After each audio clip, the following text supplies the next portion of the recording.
All right, we're back. Are you tired of us yet? Because quite honestly, I'm getting a little tired. Are you tired? I'm not tired. Not I had a tired? cinnamon hard candy, so that's a good thing. Ah, that's a nice thing to have. So we are at, just in case you haven't been following us all day, we are in beautiful San Diego and it is gorgeous here. And I don't know what the weather's like back home, but I'm glad I'm here. I'm thinking about staying actually.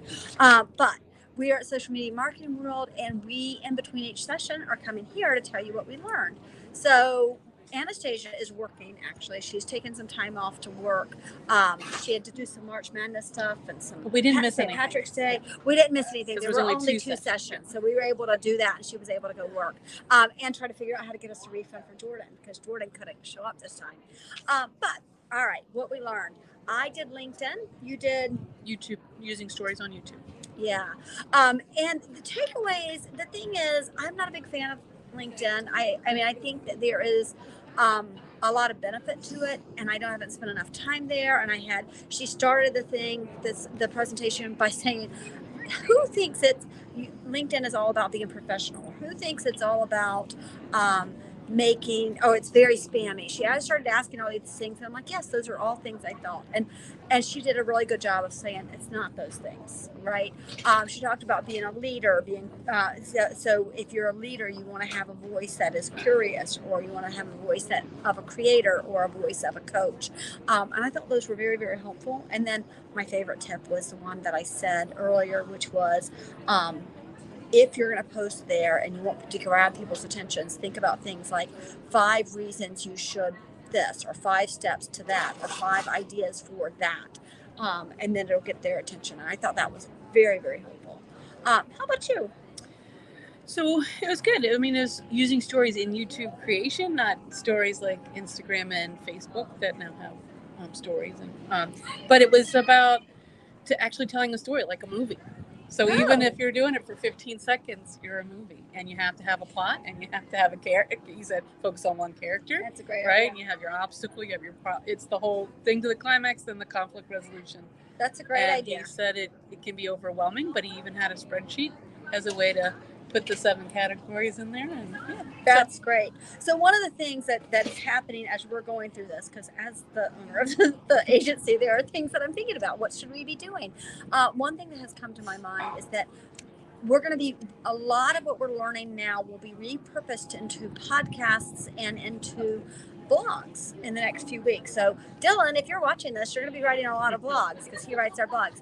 But the other thing I thought, and this is something you and I haven't talked about in a long time, but when I started this agency, it sort of was born from Anne's Running Commentary, which was the blog about running, right? And I was very active on social media, personally active on social media.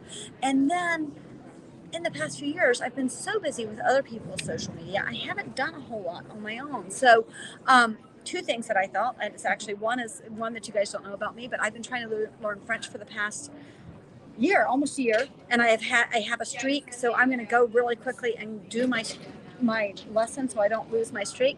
So that was one thing that I thought. The other thing I thought is the way I have that streak and why this matters is that I have that streak because every single morning I get up and I do Duolingo. That's what I'm using. I get up, I do Duolingo. But I think what I'm going to do is get up and do Duolingo and make my rounds through all the social media with my personal social media to do more for me. Because I think as the leader of our organization, that's what I'm getting out of this is that it's something that I should be doing and I'm not doing very well. So I'm telling you this so that you can think about it yourself. Are you doing those things? Are you thinking every morning about your presence and who you are and your personal brand, because it matters, especially if you're a leader. Any other thoughts before we go? No, I think that's important. I think if you're going to be on social media, people need to know who you are, but especially as the owner of a company, they're going to find you. They're going to look for you to say, who is this person? And so you have to have that story. And exactly. That's why. So my Instagram originally was obscure, and I only wanted to use it like Facebook for friends and family. I didn't want people to find me. But when I went to my first public convention, the only way to share was to be public. And so from that, it's developing. Exactly. So now I actually have a bio that says backyard photography because that's what I'm doing. Taking There pictures you in my go. backyard. So there you go. Great. There you go. So, all right, guys, we still have, I don't even know what time it is. It's only 1. I think we have 4 more sessions. We can't have 4. We But we have have 1:30, 1, 2 something, 3, 4. Yeah, I guess. Yeah, we have 4 more. I think we Yay! have 4 more. We may even have, Because we close with the keynote, right? Yeah, we closed the keynote. And then, again, because we talked about this yesterday, then we're going for margaritas. It's very exciting. We will talk to you in about an hour. Talk to you later. Bye-bye.